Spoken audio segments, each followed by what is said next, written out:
Se você estivesse à beira da ruína com seus filhos famintos e ameaçada de despejo por um coronel cruel, qual seria o seu limite? Matilde não tinha mais nada além de sua fé quando o mar, seu maior carrasco, lhe trouxe um iate luxuoso e silencioso. Mas o que parecia um milagre escondia um segredo macabro. Prepare-se para ver como a coragem de uma mãe desafiou a lei dos homens e a do mar. E antes de continuarmos, deixe seu like e inscreva-se. O final desta história chocante vai te deixar sem chão. O ar gelado da madrugada chicoteava a pele de Matilde, mas a ameaça que pesava sobre ela era mais cortante que qualquer vento da costa. Expulsa do único barraco que já conheceu, com 6 crianças dependuradas na saia, ela se sentia um circo sob o peso do céu imenso de Oaxaca. Aquele ano de 1928, marcado pela instabilidade, parecia determinado a esmagar tudo o que lhe restava. A revolução havia terminado apenas no papel, e naquela caleta esquecida do México, a única lei vigente tinha o nome, o punho forte e o olhar morto de Dom Anselmo. Sua choupana de taipa, com o chão de terra batida, era o último refúgio que lhe restava, e o coronel queria tomá-lo. O cheiro de salitre, podridão e medo eram a fragrância diária e opressiva de sua miserável existência. Tomás, o primogênito de apenas 12 anos, dormia inquieto ao lado, fingindo um sono que não sentia por completo. Matilde sabia que a responsabilidade de ser o homem da casa, imposta pela desgraça, tinha roubado a infância de seu filho. A fome era uma presença física no jacal, um convidado sombrio que nunca se retirava da mesa permanentemente vazia. 6 meses haviam se passado desde que Esteban, seu marido e pescador, forte como um carvalho, havia sido engolido pelo mar sem deixar sequer um corpo para prantear. A única coisa que sobrou foi o cheiro de maresia impregnado em sua camisa velha, pendurada num prego enferrujado, um eterno e doloroso lembrete de sua ausência e da absoluta vulnerabilidade de Matilde. A barca de pesca de Esteban, sua única ferramenta de trabalho e sua última esperança de sustento, desapareceu junto com ele, ou assim lhes haviam comunicado. Agora, Matilde devia a Dom Anselmo, o cacique local, uma fortuna inflacionada em juros usurários por redes e anzóis que, ironicamente, jaziam no fundo do oceano. Na tarde anterior, Dom Anselmo a tinha interceptado perto do poço de água, sua sombra gigantesca cobrindo-a completamente sob o sol causticante da costa. A voz dele, calma e venenosa, cravou o ultimato como uma estaca gelada no coração de Matilde. Ou pagava a dívida até o pôr do sol do dia seguinte, ou estaria na rua com seus 6 filhos famintos. A crueldade de Anselmo não conhecia limites. Era pura ambição. Ele não queria apenas o dinheiro. Ele queria a submissão total. Queria a terra dela. Queria varrê-la daquela costa como se fosse lixo. Matilde apertou os punhos até sentir a dor aguda das unhas cravando-se nas palmas das mãos calejadas. Seu estômago revirava, não só pela fome que sentia, mas pela raiva contida. O pranto fraco de Sofia, a mais nova, rompeu o silêncio da noite. Um som agudo que ressoou na pobreza da choupana e lhe partiu a alma. Matilde se levantou do petate úmido, sentindo o piso de terra fria sob os pés descalços. A desesperança tinha sabor de cinza, e a visão era um borrão de escuridão Foi então que o som estranho voltou, rompendo o familiar rugido das ondas que a embalava há anos. Não era trovão, nem o grito estridente de gaivotas assustadas. Era um lamento grave e profundo, um raspar de madeira pesada e gigantesca que vibrava no chão de taipa e parecia o gemido estrutural de uma besta morrendo lentamente na areia. Este som metálico e surdo vinha inconfundivelmente do mar, mas não era o mar que ela conhecia tão bem. Parecia que o oceano havia contido a respiração, guardando um segredo colossal e perigoso. Uma força irresistível a puxou para fora, para a escuridão. Ela não caminhava por vontade, mas por um instinto primal de salvação para a sua prole. O lado de fora era uma massa densa de névoa branca e salgada, tão espessa que engolia completamente a luz fraca da pré-aurora, apagando o mundo. O cheiro de maresia era avassalador, mas um novo perfume se infiltrava na atmosfera. Verniz caro, tinta fresca, flores doces que não cresciam naquela costa selvagem e abandonada. Matilde tomou Tomás pelo ombro, a voz quase inaudível, um sussurro engolido pela umidade do ar. Cuide de seus irmãos. Tranque a porta e não abra para ninguém, por nada nesse mundo. Vou ver o que a maré trouxe. O menino apenas assentiu, os olhos de 12 anos dilatados, cheios de uma compreensão assustadora da situação. Ela evitou o caminho habitual em direção aos rochedos, onde costumava buscar algas podres e mariscos. Girou para a esquerda, na direção da praia aberta, caminhando diretamente para o som do gemido. A areia fria e compacta mordia seus pés descalços e a água gelada da maré recuava em torno de seus tornozelos. O choro de Sofia se apagava atrás da porta. O mundo era a névoa, o silêncio pesto e o som rasgante à sua frente, que chamava por ela. Matilde só viu a silhueta quando estava a poucos passos de distância, quase chocando-se contra uma parede vertical e branca que se elevava até o céu encoberto. Não era o casco de um barco de pesca destroçado. Era um monstro, um iate de luxo, imaculadamente branco, longo como a igreja do vilarejo. Encalhado perfeitamente na areia, ele parecia uma baleia fantasma. As letras douradas borradas pela água mal se podia ler. La Esperanza.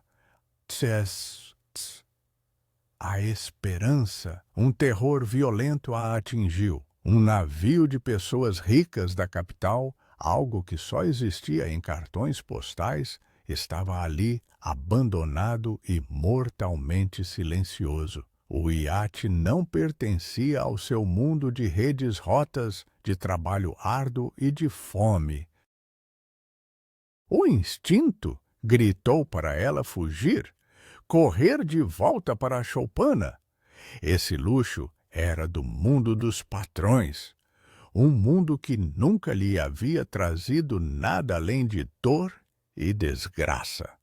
Mas a imagem fria do sorriso de Dom Anselmo e seu ultimato cruel ressoaram em sua mente. Ela não tinha escolha: morrer de fome na praia ou ser expulsa para a tempestade com seus filhos. Desesperada, Matilde pensou em qualquer coisa de valor que pudesse haver: uma corda grossa, um pedaço de metal, algo que pudesse penhorar na próxima vila para ganhar tempo. Ela se aproximou do bordo do iate. Uma escada de corda balançava suavemente, como um convite fatalmente aberto ao perigo. Mamãe! A voz de Tomás a fez estremecer de susto. Ele havia-a seguido silenciosamente, os pés molhados na areia fria. Volte para o jacal, Tomás, agora mesmo. O menino negou com a cabeça, os olhos fixos no iate. Tenho medo que você se vá como o papai se foi. Aquelas palavras a atingiram mais forte que o vento salgado da manhã.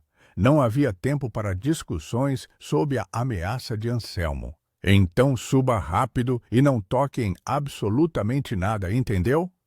Matilde agarrou a corda áspera, sentindo-a cortar as palmas das mãos, subindo com a agilidade forçada de quem passou a vida carregando baldes pesados. Ao pisar no convés, o cheiro a atingiu com a força de um soco. Não era apenas verniz e mar, mas algo metálico, doce e podre, um odor inconfundível. Era o cheiro quente e ferroso que ela vagamente reconhecia das matanças de animais na aldeia, o cheiro de sangue seco. O iate era uma festa interrompida e violenta, mas Matilde sabia que a verdadeira festa de horrores estava prestes a começar, pois um pequeno objeto em particular jazia sob seus pés, um presságio terrível. O cheiro de sangue quente e verniz caro era o beijo gelado da morte. O convés do La Esperança era um cenário de opulência e caos. Uma direta à mesia de Matilde. Almofadas de veludo espalhadas como corpos moles, pratos de porcelana fina quebrados e tás de cristal rolavam preguiçosamente com o balanço suave do iate encalhado. Era como se a celebração da riqueza tivesse sido interrompida por uma violência repentina. Tomás se agarrou à sua saia, tremendo de medo. Mamãe, vamos embora. Aqui tem um cheiro estranho.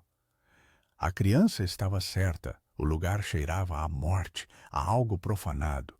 Mas a fome de Matilde era um impulso mais forte do que seu instinto de autopreservação, mais potente do que o terror. Seus olhos foram atraídos para a porta aberta da cabine principal, um retângulo de escuridão na parede branca do iate. Ali estava o centro do mistério, um poço de sombra que guardava o segredo por trás do sangue.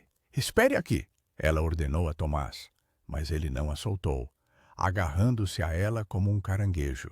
Matilde Resigdir entrou junto, seus olhos se ajustando à penumbra, enquanto o contraste entre o interior e sua vida esmagava seu espírito. A cabine principal era maior que todo o seu barraco, forrada com um tapete espesso que abafava o som de seus passos descalços. As paredes de mogno polido refletiam a pouca luz que entrava, e uma cama enorme, coberta de lençóis de seda, dominava o quarto, uma visão obscena de luxo. Os lençóis estavam revirados e jogados no chão, manchados por algo escuro e seco, como se alguém tivesse fugido no meio da noite em pânico. Um baú de madeira estava aberto, com roupas finas de homem e mulher espalhadas pela seda do tapete. Tudo gritava pressa, fuga desesperada e violência. Foi então que o olhar de Matilde se fixou.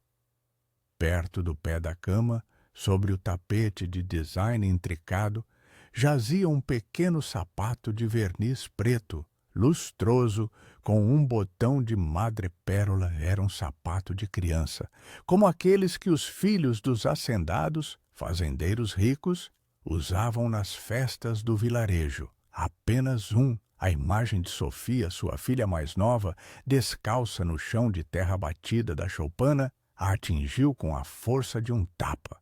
Onde estaria a criança daquele sapato? O medo se transformou em uma raiva fria.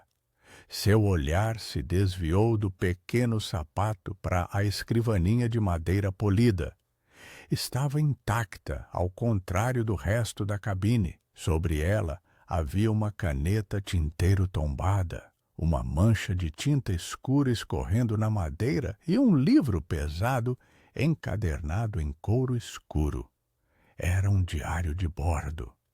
Matilde, analfabeta, só sabia assinar seu nome com dificuldade, mas reconheceu a autoridade do objeto.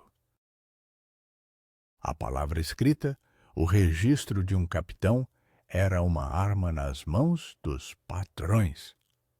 E agora, aquela arma, potencialmente, estava nas mãos dela. Tomás, movido por uma necessidade mais básica do que a curiosidade ou o medo, procurava nos armários e gavetas qualquer coisa comestível.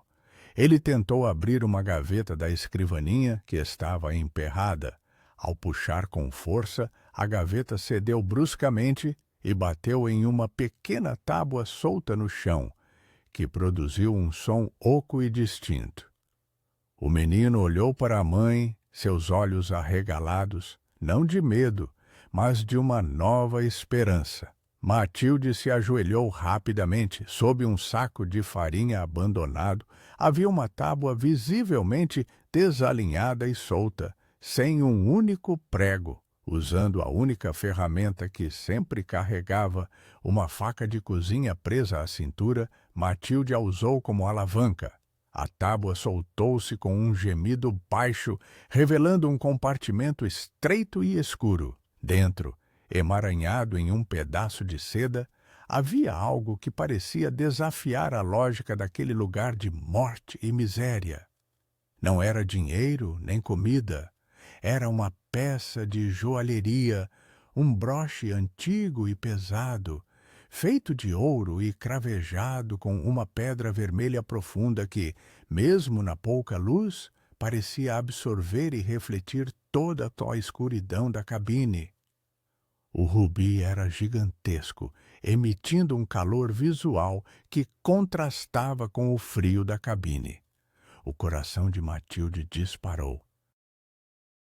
Ela não entendia de pedras preciosas, mas sabia, com uma certeza instintiva, que aquele objeto valia o suficiente para alimentar seus 6 filhos por um ano inteiro. Era uma fortuna caída do céu. A tentação era avassaladora, mas a visão daquele tesouro foi instantaneamente apagada por uma nova onda de pânico.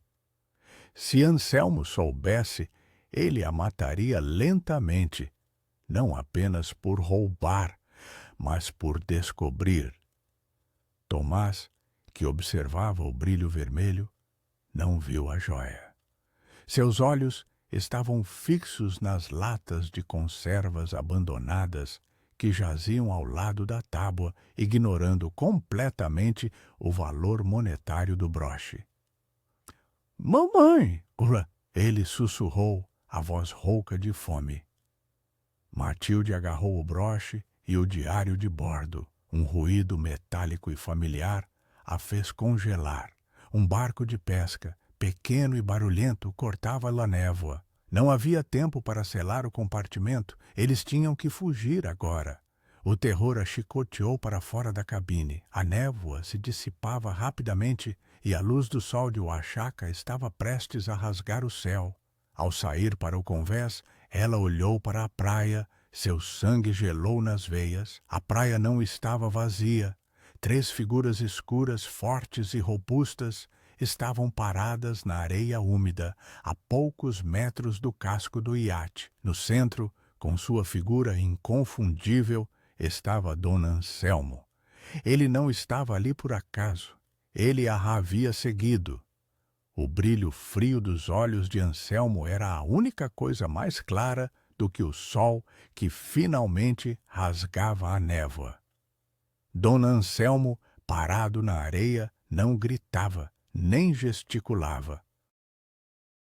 Sua calma era a de um predador que encurrala a presa. Ele usava um chapéu de abas largas que projetava uma sombra escura sobre seu rosto, mas o sorriso torto de desprezo atingiu Matilde como um chicote.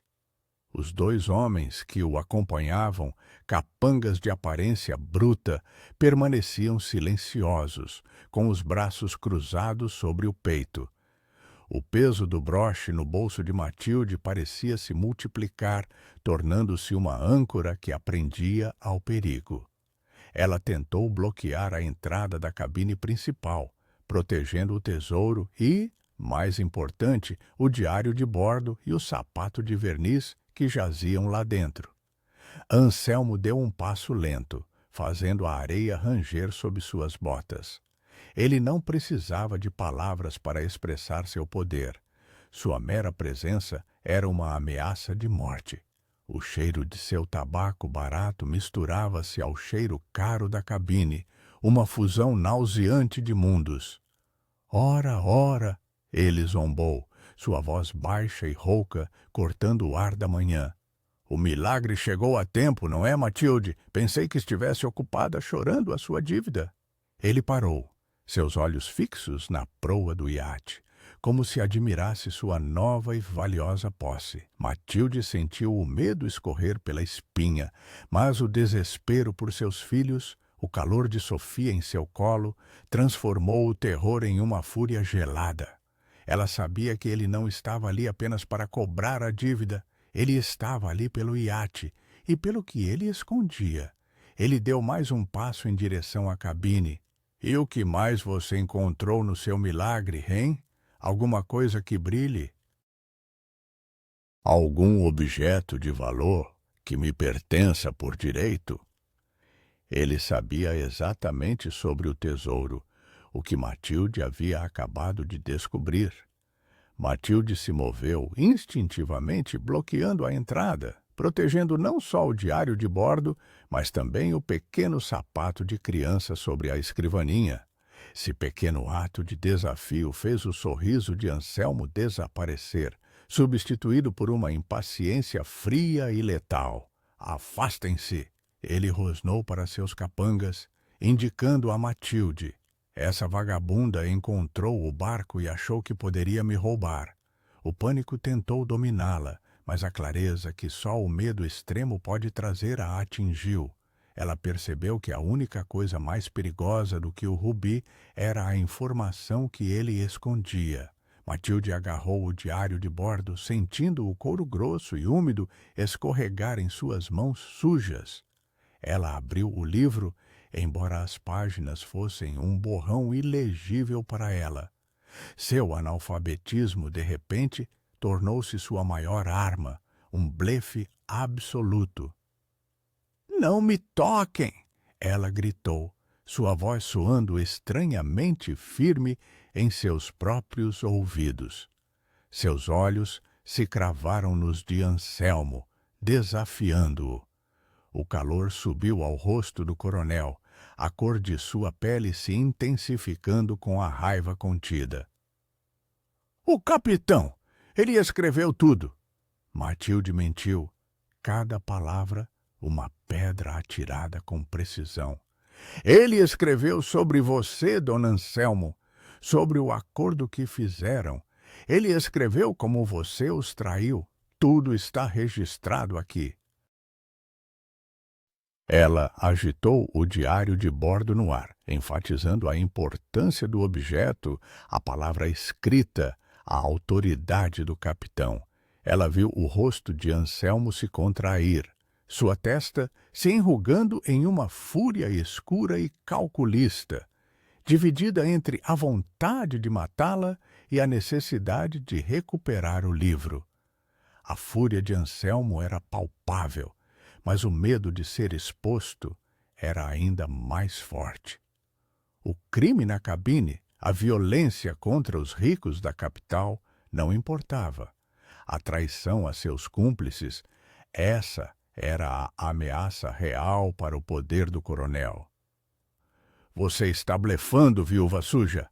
Ele sibilou, mas sua voz não tinha mais a segurança de antes. Ele estava calculando. Matilde podia ver isso em seus olhos.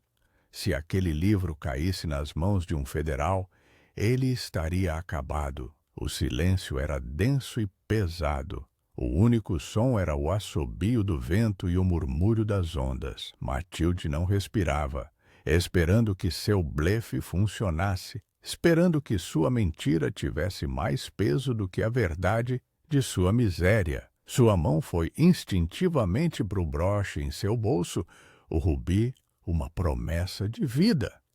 Mas então, a outra mão foi para a saia, apanhando o único outro objeto que havia pego ao sair da cabine, algo sem valor monetário, mas que era tudo.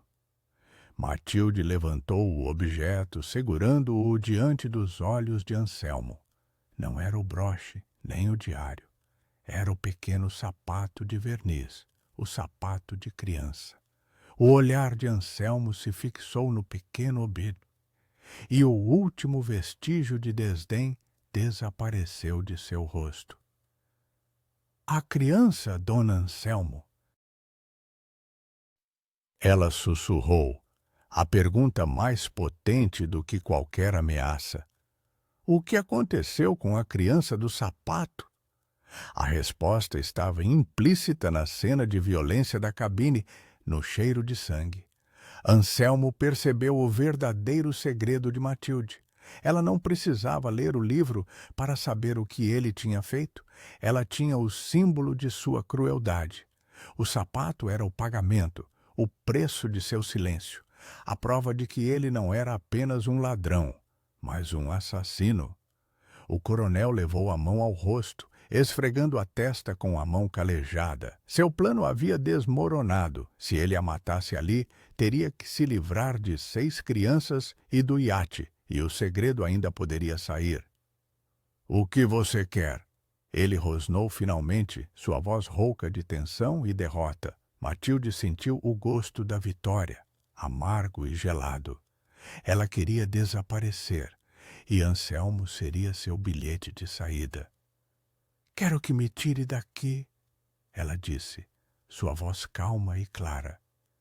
Quero que me leve para o trem, para a capital, e quero que me deixe em paz para sempre. O coronel fechou os olhos por um momento, engolindo sua raiva e seu orgulho ferido.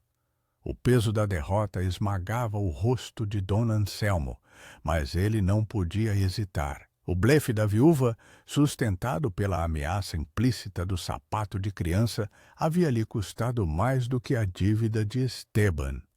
Subam, rápido, que Deus tenha piedade de nós! Ele rosnou para seus capangas, a voz rasgada por uma fúria contida, sem sequer dirigir o olhar a Matilde. Os 2 homens, confusos com a mudança de planos e furiosos por serem rebaixados, resmungaram em protesto. No entanto, o olhar de fogo de Anselmo bastou para calá-los. Eles sabiam que a ameaça de exposição do coronel, a possibilidade de um envolvimento com os federais, era um perigo mais imediato do que a humilhação de obedecer a uma viúva miserável. Foi um caos de lama, pânico e corpos pequenos, uma fuga desordenada. Matilde empurrou Inês e Miguel para a plataforma de madeira, enquanto Tomás, bravo e pálido, ajudava os mais novos a escalar o casco liso do iate e descer apressadamente pela escada de corda. Matilde foi a última a abandonar o iate, agarrando o diário de bordo e a trouxa de latas de conserva, sem soltar o sapato de verniz, o troféu moral de sua vitória. Ela precisava do corpo daquelas crianças longe daquele monstro branco e silencioso, antes que a verdade viesse à tona.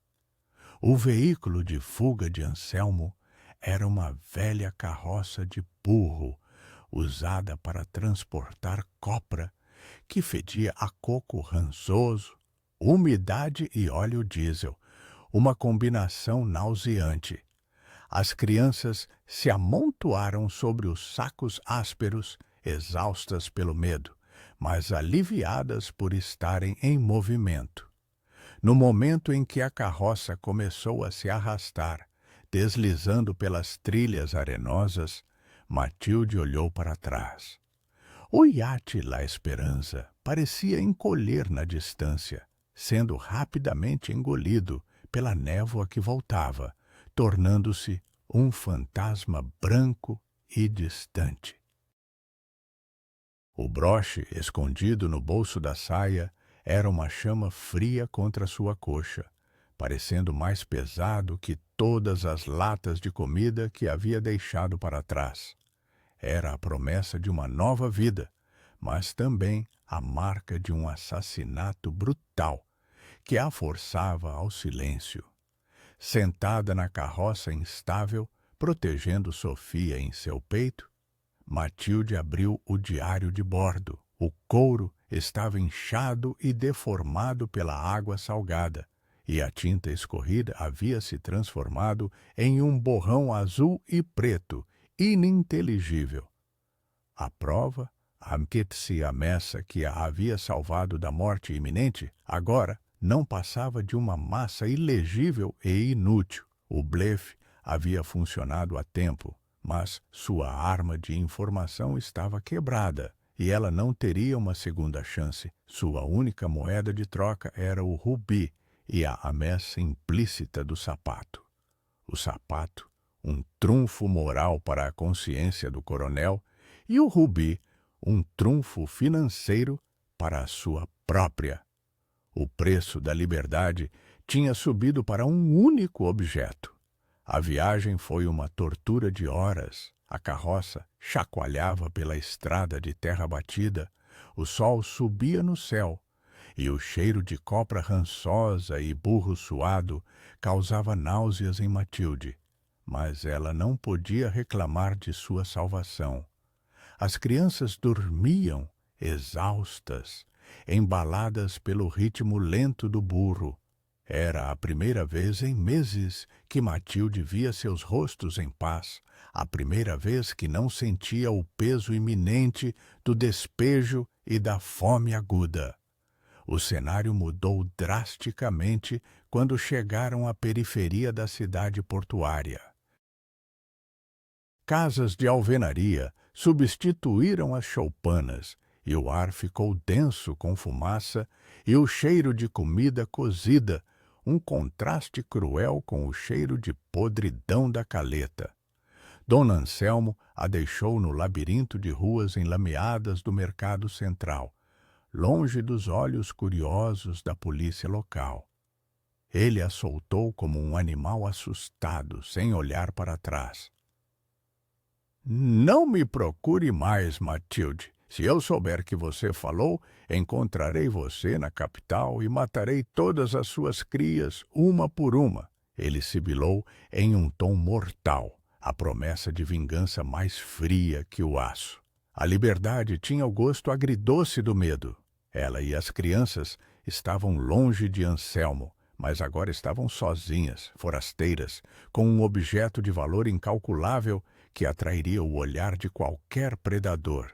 Matilde se embrenhou nos becos do mercado, além das barracas de frutas e carne fresca, onde o sol mal alcançava o chão sujo e escorregadio. O ar ali fedia a peixe podre, pulque fermentado e carvão. Aqui, as pessoas a olhavam com a indiferença de quem reconhece um igual na miséria e no desespero.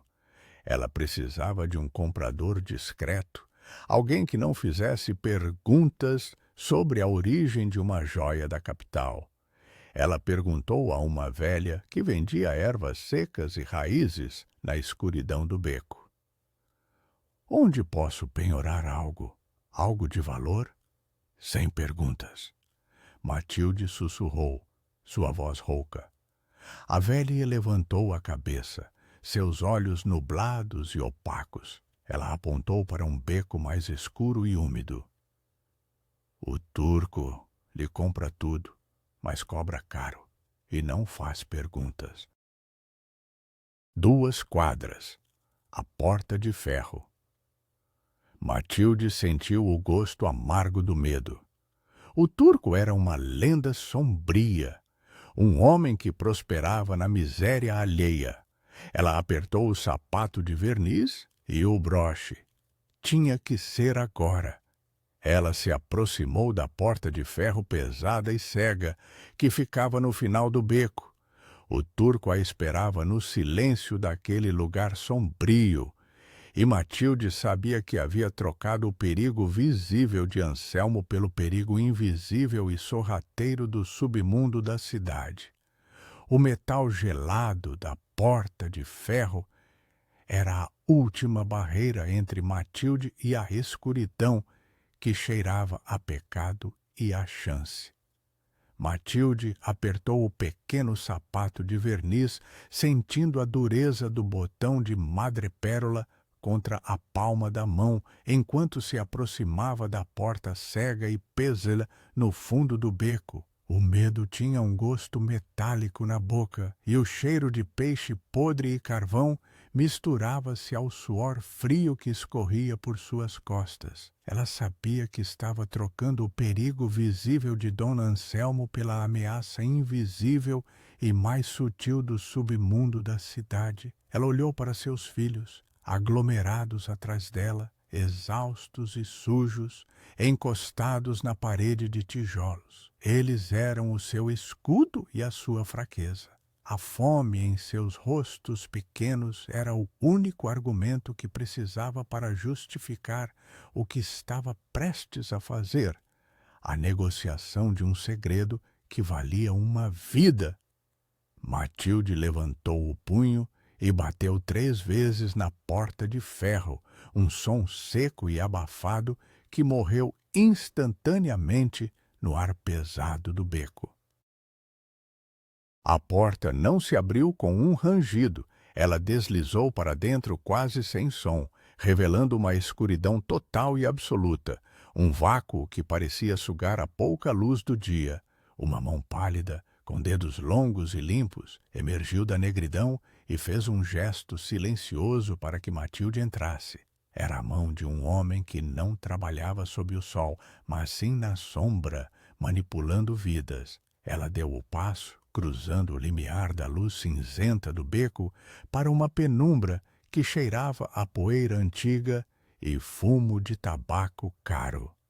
O interior não era uma loja ou uma oficina, mas uma tumba de objetos mortos, desprovidos de alma. Não havia ouro nem prata à vista, apenas os tristes remanescentes de outras vidas desesperadas. Velhos violões com cordas arrebentadas, pendurados nas paredes, casacos de lã roídos de traças e um silêncio opressor que engolia qualquer som. Atrás de uma escrivaninha de madeira escura e polida, um homem se materializou. Ele não era grande, mas sua presença era densa. Seu rosto, fino e anguloso, era dominado por olhos cinzentos e inquisidores que pareciam não piscar, vendo através de Matilde, como se ela fosse feita de vidro. A velha do mercado lhe enviou. Ele afirmou, sem perguntar: "Você está com pressa, está com medo e carrega algo que não lhe pertence?" Sua voz era suave, quase um sussurro, mas soava como uma carícia fria, infinitamente mais perigosa do que o berro de Anselmo. "Mostre." Era uma ordem, não um convite. A mão de Matilde tremia tanto que ela mal conseguia abrir o punho. O medo e a exaustão a tornavam fraca, e ela se sentiu estúpida, uma menina brincando em um jogo mortal de adultos. Com um esforço de vontade, ela abriu a mão e deixou o broche cair sobre a madeira escura e lustrosa da escrivaninha. O contraste foi brutal. A joia, mesmo na penumbra da sala, iluminada apenas por uma lamparina a óleo, parecia ganhar vida. O rubi pulsava com um fogo escuro, a pedra vermelha, sugando a luz ambiente e devolvendo-a com um brilho violento. Era a beleza da morte, a opulência roubada do mar. O turco finalmente tocou o broche. Ele o pegou com a ponta de seus dedos limpos, examinando-o como se manipulasse um instrumento imortal. Ele o pesou na mão pálida por um longo momento, e Matilde sentiu que aqueles olhos cinzentos viam não apenas a joia, mas também o iate, o diário de bordo e o terror de Anselmo. Isto vale uma fortuna na capital. Milhares de pesos, ele disse em voz baixa, confirmando o valor que Matilde apenas suspeitava. Uma faísca de esperança cintilou no peito da viúva, imaginando um futuro com comida quente e roupas novas para seus filhos. Aqui, ele continuou, e a faísca morreu instantaneamente. Aqui, neste beco, não vale nada. Vale problemas, vale a atenção dos federais, vale que um homem como Dom Anselmo a siga e a encontre. Ele falava lentamente, ditando o ritmo de sua sentença, um veredito fatal. Matilde sentiu o pânico se fechar. Ela podia gritar, mas ninguém a ouviria naquele labirinto de miséria. Podia correr, mas não tinha para onde ir. O turco tinha razão. Anselmo tinha olhos em toda parte, e o rubi era um ímã para a desgraça. O turco empurrou o broche para o lado e tirou uma pequena bolsa de couro de uma gaveta. Eu te dou 100 pesos, ele disse sem emoção. É o preço do silêncio, o preço do seu desaparecimento. Ele confirmava o preço exato que Matilde valia naquela negociação de vida ou morte. 100 pesos não era uma fortuna, era apenas o preço da passagem de trem, a gasolina para o caminhão de Anselmo, o suborno para um policial. Era uma miséria cuspídela sobre o valor da vida do menino do sapato de verniz, mas era mais do que Matilde jamais havia possuído. Em troca da sua promessa, ele continuou olhando-a diretamente. Você se cala, você desaparece, você e seus 6 filhos. Você nunca mais fala sobre o barco, nem sobre o rubi, nem sobre Dona Anselmo, nem sobre o garoto do sapato. Você não existe mais. Matilde engoliu a saliva, o amargo da derrota se misturando ao doce da salvação. Ela havia chegado ali para salvar seus filhos, não para enriquecer. O dinheiro era apenas um meio. O verdadeiro tesouro era o bilhete para o norte, a promessa de liberdade. E o sapato? Ela perguntou, sua voz falhando. O que devo fazer com o sapato? O turco riu, um som seco e sem alegria, a primeira emoção que ele demonstrava. Guarde-o, é o seu único troféu. Não vale nada, mas tem memória. Ele te manterá em silêncio. Ele abriu a gaveta novamente e tirou um pedaço de papel grosso, um bilhete de trem para a fronteira norte. 100 pesos e um bilhete para a Ciudad Juárez. Se eu fosse você, cruzaria o rio, desapareceria deste país, porque esse rubi tem memória e agora eu também. O turco havia comprado não apenas a joia, mas a alma e a liberdade de Matilde, garantindo sua eterna servidão ao silêncio. Matilde agarrou o dinheiro sujo e o bilhete. Ela havia trocado um tesouro inimaginável por uma chance de vida. Ela saiu para a luz fraca do beco, as crianças a seguindo, sem saber que haviam acabado de trocar um carrasco por outro, mas tinham ganhado, acima de tudo, tempo.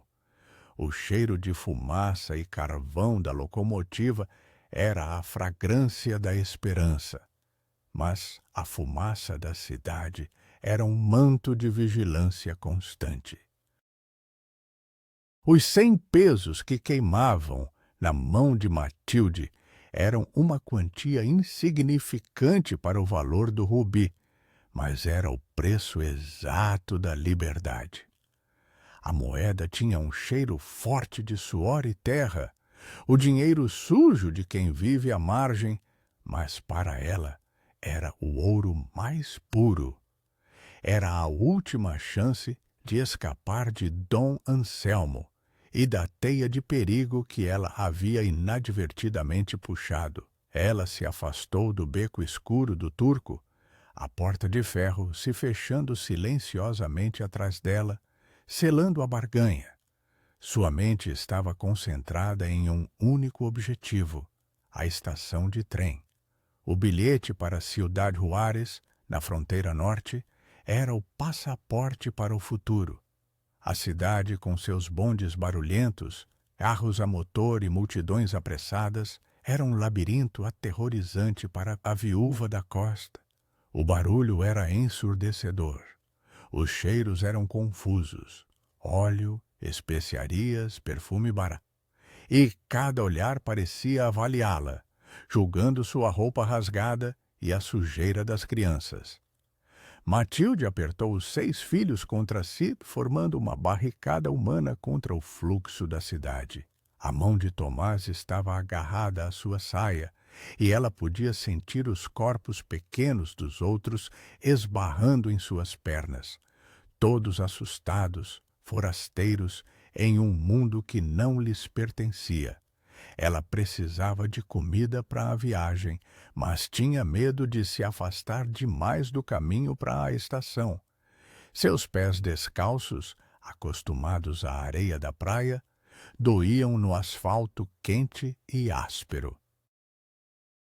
A ameaça não era mais apenas o coronel, mas a polícia da cidade, que poderia questionar uma mulher maltrapilha com 6 filhos e um rubi recém-vendido.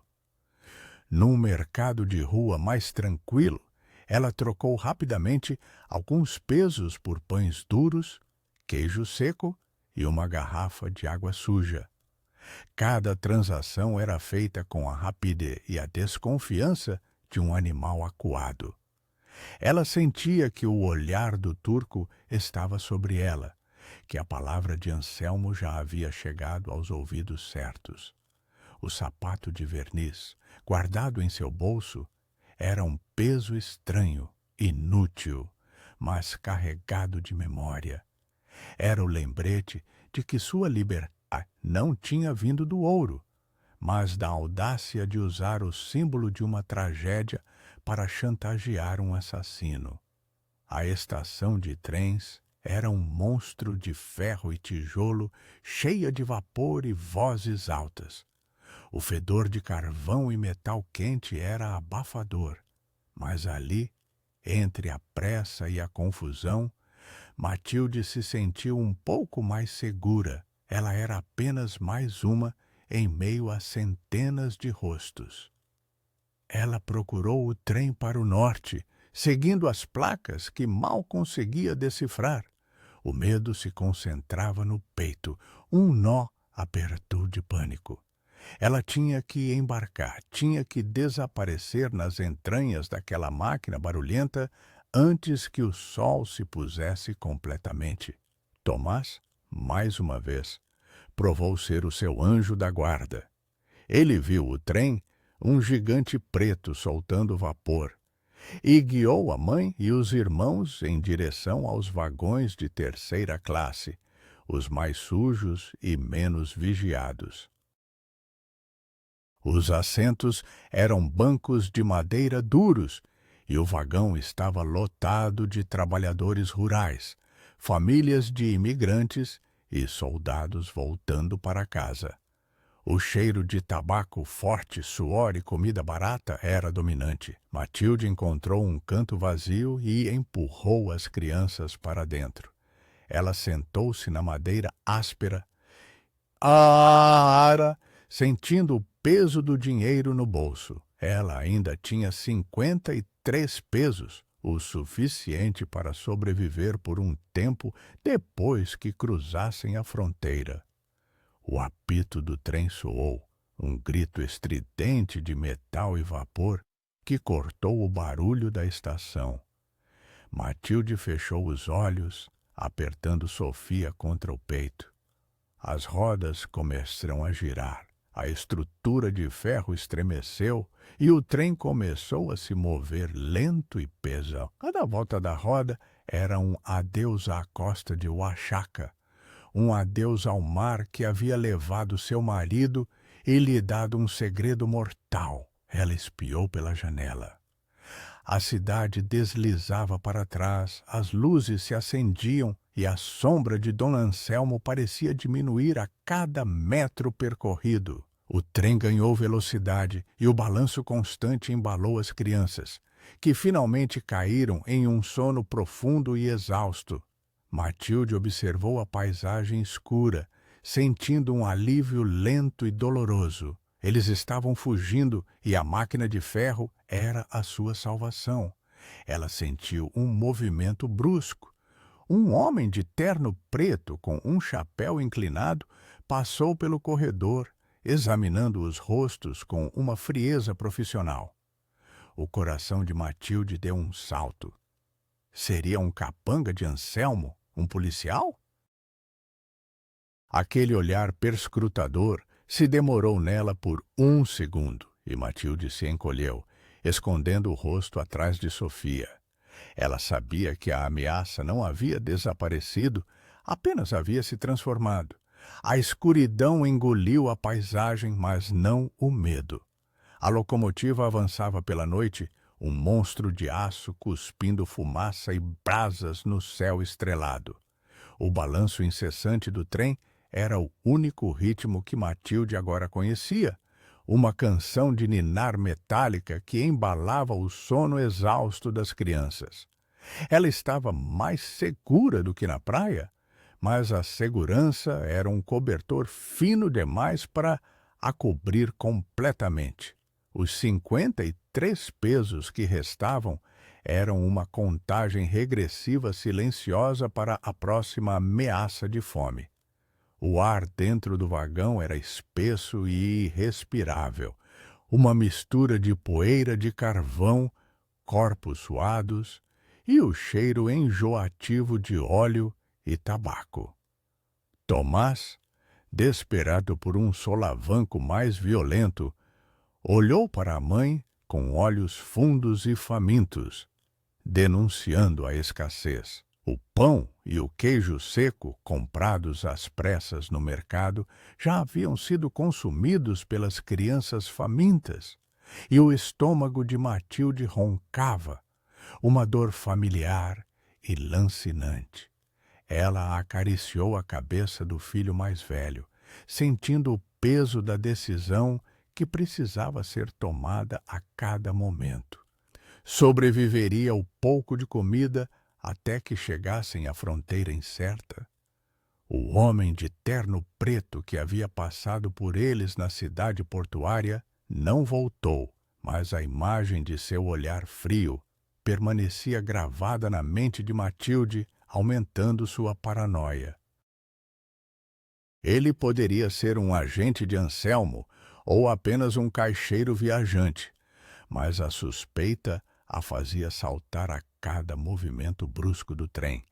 Ela sentia-se marcada, como se o rubi invisível ainda estivesse a brilhar em seu peito, atraindo predadores de todas as direções para a sua miséria.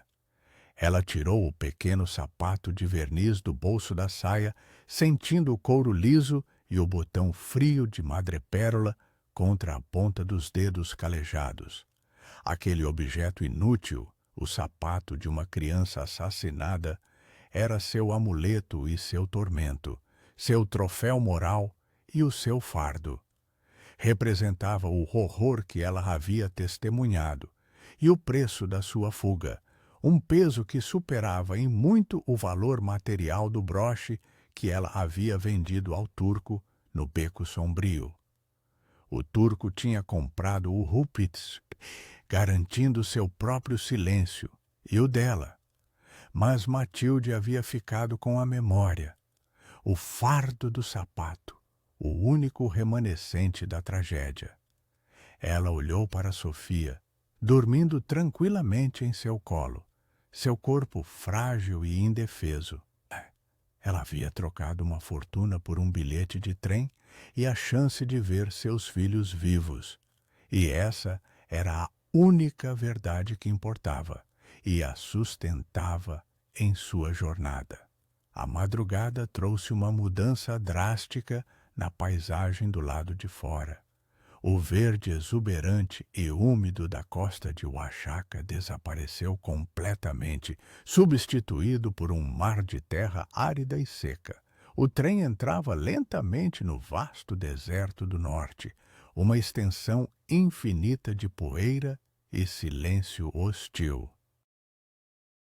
A temperatura subiu drasticamente e o ar ficou seco e quente, queimando a garganta e a pele exposta. O calor sufocante fez os bebês chorarem incessantemente. Matilde abriu a única garrafa de água restante, racionando as gotas preciosas entre as crianças mais novas. Ela sentiu a poeira fina do deserto entrar por todas as frestas do vagão de madeira, cobrindo seu cabelo, a pele e a roupa, transformando-os em fantasmas sujos e marrons que se moviam no vagão. A jornada de trem, inicialmente uma promessa de salvação, tornava-se uma prova de resistência física e emocional. Uma verdadeira penitência. As horas se arrastavam lentamente sob o sol implacável, e a desolação do deserto parecia se estender à alma de Matilde. Ela se perguntou se o destino que a esperava no norte seria tão árido, incerto e implacável quanto a paisagem que via pela janela empoeirada. Ela tentou distrair as crianças mais velhas, contando histórias de seu marido, Esteban, do mar, das pescarias abundantes e das festas na caleta. Mas até as memórias felizes pareciam secar sob o calor do deserto. A realidade era muito mais premente do que a fantasia. A ameaça do cacique Anselmo, o homem, era trocada pela ameaça da natureza selvagem e indiferente do deserto. Ao meio-dia, o trem freou com um rangido alto e parou bruscamente numa pequena estação abandonada, não mais do que uma cabana de madeira no meio do nada, rodeada por cactos espinhosos. Um grupo de homens, vestidos com uniformes militares mal cuidados, com botas empoeiradas e facões na cintura, subiu ao vagão. Eram federais, buscando algo, ou alguém que não se encaixava naquele lugar. O coração de Matilde deu um salto de pânico. Os federais representavam o perigo que o turco havia alertado, a atenção indesejada das autoridades. Eles não se importariam com sua dívida com Anselmo, mas poderiam questioná-la sobre a joia roubada, o crime do iate, ou simplesmente levá-la por vadiagem ou por ser uma forasteira. Um dos soldados, com um rosto brutalmente jovem e um rifle pendurado no ombro, aproximou-se do seu banco. Seus olhos vasculharam as crianças, a sujeira, a miséria que exalavam, buscando por algo de valor ou por algum sinal de crime. Ele parou, farejando o ar, os olhos fixos na trouxa de Matilde, onde o diário de bordo ilegível estava escondido. "Documentos!" ele ordenou, sua voz monótona e cansada. Matilde não tinha documentos de identificação. O que ela tinha era um bilhete de trem amassado. Ela estendeu o bilhete de passagem com a mão trêmula, enquanto a outra apertava o sapato em seu bolso, o medo transformando-se em uma urgência fria de sobreviver. O soldado olhou para o bilhete de terceira classe e depois para a família desamparada, coberta de poeira e exaustão.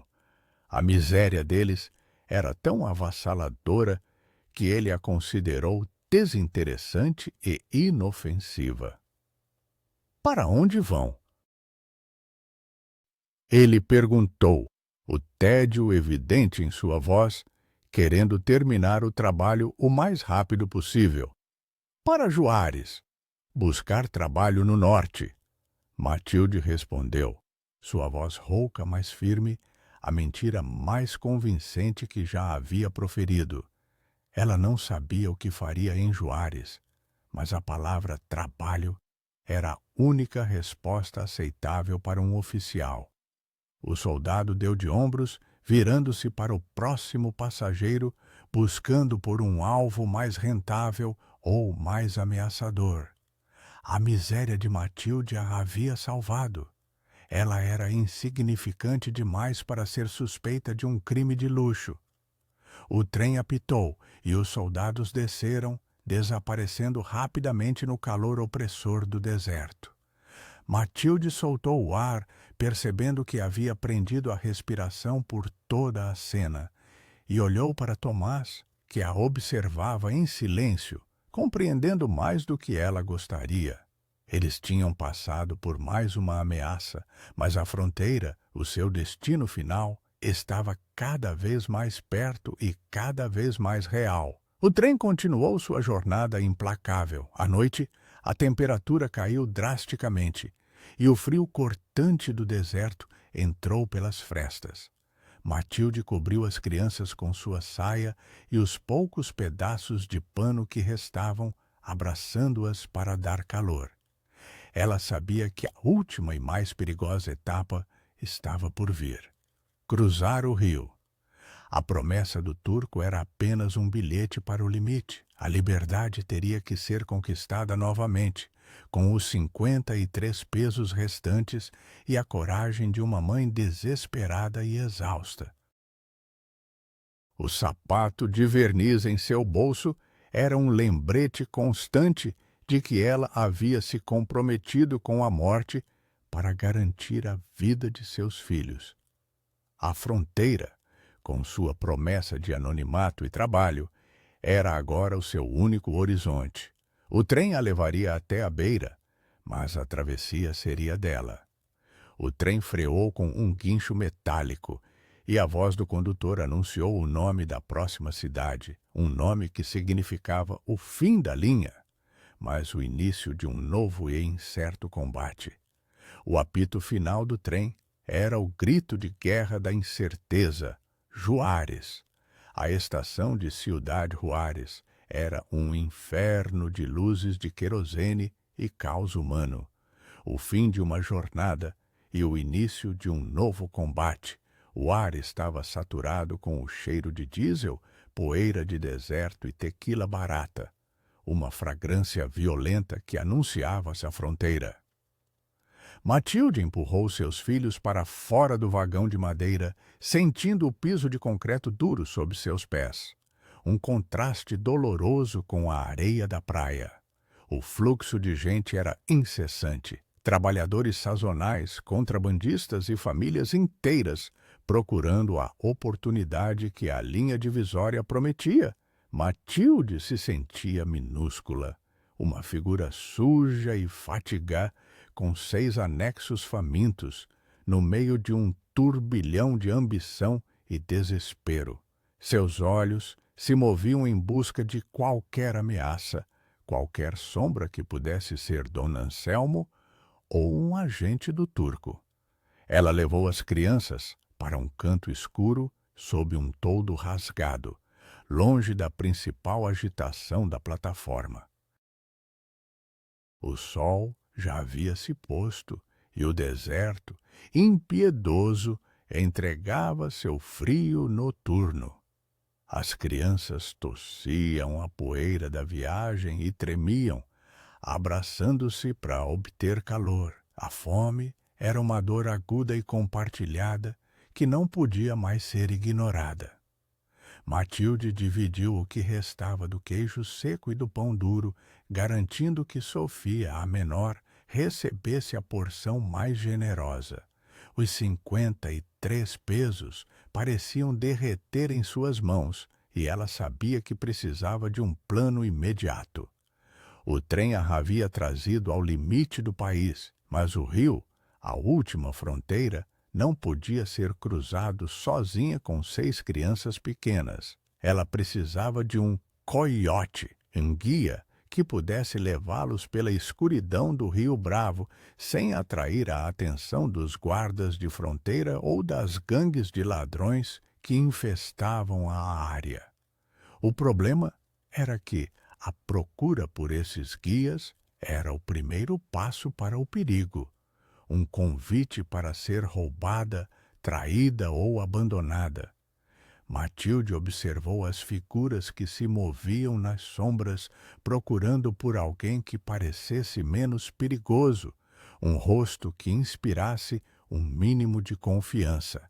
Ela viu apenas a ganância nos olhos dos homens, a indiferença nos seus sorrisos e a sujeira em suas roupas.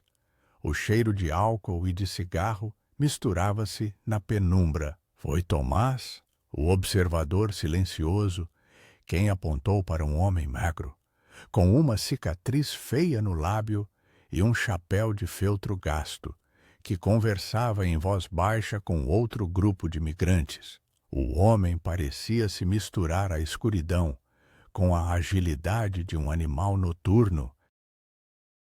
Ele era o tipo de pessoa que o turco teria aprovado, rápido, silencioso e totalmente desprovido de moral. Matilde hesitou. O homem era uma ameaça evidente, mas o tempo estava se esgotando, e a cada hora que passava, o frio e a fome se intensificavam. Ela respirou fundo, agarrou a mão de Tomás e se dirigiu a ele, sentindo o broche de rubi que não estava mais lá, substituído pelo peso vazio do sapato de verniz.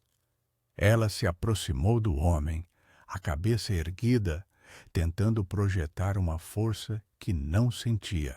— Senhor, ela disse, sua voz um sussurro rouco, preciso cruzar o rio, agora, com meus filhos.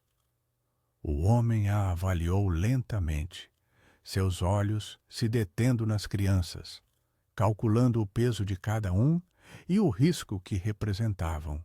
Ele sorriu, expondo dentes sujos. — E o que a viúva sem sorte tem para me oferecer, mamacita? O rio é largo e o frio é mortal. Ele não queria a miséria dela. Ele queria o último de seu dinheiro, o preço do desespero final. Matilde tirou os 53 pesos, uma quantia irrisória, que parecia diminuir a cada segundo. — Isso é tudo que tenho, ela disse, a mentira escorrendo de sua boca com a facilidade da experiência. — Leve-nos até a outra margem. Se nos deixar aqui, perderá tudo. O homem pegou o dinheiro, amassando-o na mão. Ele olhou para Matilde com desconfiança. — 6 crianças. Isso é um peso a mais. Tem certeza de que não tem nada mais? Nenhuma joia? Nenhum ouro? Matilde negou com a cabeça, os olhos fixos nos dele, a sua única verdade sendo a ausência do broche. — Tudo que eu tinha vendi para pagar o bilhete, ela respondeu, uma meia-verdade que ele decidiu aceitar. O risco valia a quantia, e a chance de que uma viúva pobre tivesse mais algo escondido era mínima. Ele acenou com a cabeça. — Vou levá-los, mas se fizerem um único ruído, se os guardas nos pegarem, eu os deixo para trás. Entendido? Matilde não respondeu com palavras, apenas assentiu. O acordo estava selado na escuridão, um pacto silencioso de desespero. O homem as conduziu para fora da estação, em direção aos arrabaldes da cidade, onde as ruas de terra davam lugar a trilhas escuras e a casas abandonadas. A caminhada foi longa e dolorosa. O chão estava cheio de pedras e cacos de vidro, cortando os pés descalços de Matilde. O ar cheirava a esgoto e abandono, e o Rio Bravo, Rio Grande, começou a se manifestar com um murmúrio distante, um som líquido e ameaçador. O guia as levou a um ponto de travessia escondido, onde a vegetação crescia alta, bloqueando a visão das patrulhas. O rio era uma massa escura e fria, movendo-se com uma corrente traiçoeira, refletindo apenas a luz fraca da lua. O frio era intenso e cortante, um prelúdio ao choque térmico da água gelada. Matilde parou na margem. A água era lodosa e escura, e o som da correnteza era ensurdecedor. Do outro lado, as luzes distantes de El Paso brilhavam como promessas falsas. Este era o ponto de não retorno. Sua coragem não era para o rubi ou para o ouro, mas para a travessia. O guia começou a atravessar, indicando o caminho, sem esperar por Matilde. Ela tirou o sapato de verniz do bolso e o segurou por um momento. Era o último elo com a tragédia. Com uma determinação gelada, ela o guardou novamente, um lembrete de que sua luta ainda não havia acabado. Ela pegou o corpo exausto de Sofia e o colocou sobre o pescoço. Tomás, ela sussurrou, segure Inês e não olhe para trás. Vamos, não pare por nada. Ela pisou na água. O frio subiu instantaneamente por suas pernas, um choque paralisante, mas o medo da água foi superado pelo fogo da sobrevivência. A água escura era um abraço gelado e traiçoeiro, e à margem, uma miragem distante. Matilde atravessou o Rio Bravo com Sofia suspensa no pescoço, o corpo da criança como um peso frio e frágil. A água gelada subiu até o peito de Matilde, o frio penetrando em sua pele, entorpecendo seus músculos, mas a ameaça de deslizar e afundar com todos os seus filhos a mantinha desperta e concentrada. Tomás, mais forte do que Matilde esperava, segurou firmemente Inês, a outra filha pequena, e a empurrou à frente, com os olhos fixos na luz distante da fronteira. As outras crianças, em uma fila de corpos gelados, se agarravam umas às outras, caminhando na água com uma obediência silenciosa, aterrorizadas pelo frio e pela escuridão. O guia, o coiote, não olhava para trás. Ele era apenas uma silhueta na frente. Seu único foco era a travessia e o dinheiro que ele já tinha no bolso. Ele havia sido pago para entregá-los na outra margem, e a vida deles, ou a morte, era uma consequência irrelevante para ele.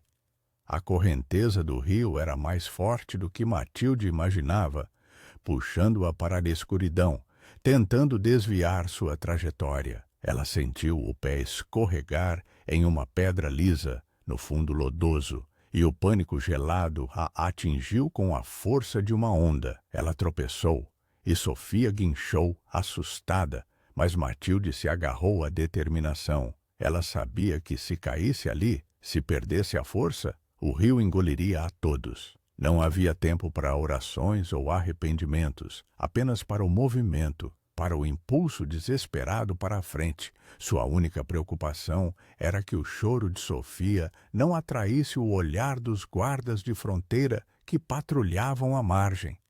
Finalmente, a água começou a baixar, primeiro até a cintura, depois até os joelhos e depois apenas até os tornozelos. Matilde saiu do rio, cambaleando, para a lama fria e escura da outra margem do solo desconhecido. O esforço a deixou exausta, ofegante, Mas o ar que ela respirou do outro lado do rio tinha um sabor diferente, um cheiro de grama molhada e, estranhamente, de liberdade incerta. Ela jogou Sofia na grama e o corpo da criança, molhado e tremendo, começou a chorar. O choro era um risco, mas também um alívio. Ela estava viva, estava do outro lado. Tomás e os outros se arrastaram para a margem, tossindo, seus pequenos corpos tremendo de hipotermia. O guia os olhou de cima, sem um sorriso, sem um aceno de cabeça. Chegaram. Agora sumam. Se eu os vir novamente, os jogo de volta no rio. Sua voz era apenas um sussurro, mas soou como um trovão na escuridão. Ele se virou e desapareceu na vegetação, uma sombra rápida, indo buscar o próximo carregamento de desespero. Matilde não respondeu. Ela não tinha mais palavras.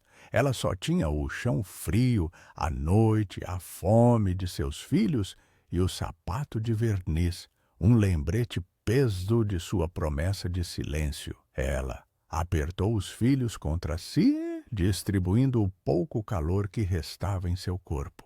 As luzes de El Paso brilhavam à distância, prometendo uma vida que ela não podia imaginar, mas que, de alguma forma, ela teria que alcançar. Ela se levantou, sentindo a lama em suas roupas e o frio em seus ossos. Eles tinham que se mover, tinham que encontrar um lugar seco antes que o frio do deserto os matasse. A primeira visão da cidade americana era a mais desoladora de todas. Não era a luz brilhante dos cartões postais, mas sim uma série de armazéns abandonados, cercas de arame farpado e o cheiro acre de lixo. A fronteira era apenas mais um labirinto, um purgatório de miséria. Matilde encontrou um abrigo em uma pilha de caixas de madeira perto de um armazém abandonado. Ela limpou um espaço na poeira, forrando-o com um pedaço de lona suja. As crianças se aninharam sob o frio, chorando baixo, enquanto Matilde tentava acalmá-las com sussurros. Ela estava exausta, quebrada e no limite. Tinha vendido tudo, traído o mar, escapou de Anselmo e cruzado o rio. Mas a luta pela vida apenas começava. Ela precisava de trabalho, de comida, de um lugar para chamar de lar. E o único capital que restava era a sua coragem. Matilde levou a mão ao bolso, os dedos procurando o pequeno objeto inútil. O sapato de verniz preto estava ali, frio e silencioso. Era a sua história, o seu peso, o seu segredo. Ela havia trocado um tesouro inimaginável por uma vida incerta, e o sapato era o preço que havia sido pago. Ela olhou para o céu noturno de El Paso. As estrelas brilhavam com indiferença sobre a fronteira. Ela havia vencido a morte de Anselmo, mas a vida real ainda estava por vir. E ela sabia que a verdadeira sobrevivência não era apenas fugir, mas luta pela vida que havia conquistado a tão alto custo. Matilde sabia que havia feito o melhor negócio de sua vida. O barco não a tinha feito rica, tinha-a feito livre, e enquanto o frio da noite a lembrava do custo da travessia, Matilde soube que a verdadeira sobrevivência não era encontrar tesouros, mas ter a coragem de vendê-los pelo preço certo. E o preço de seus filhos era imensurável. O sapato de verniz, ela o guardou para sempre, como um lembrete do sacrifício e da maldade do mar.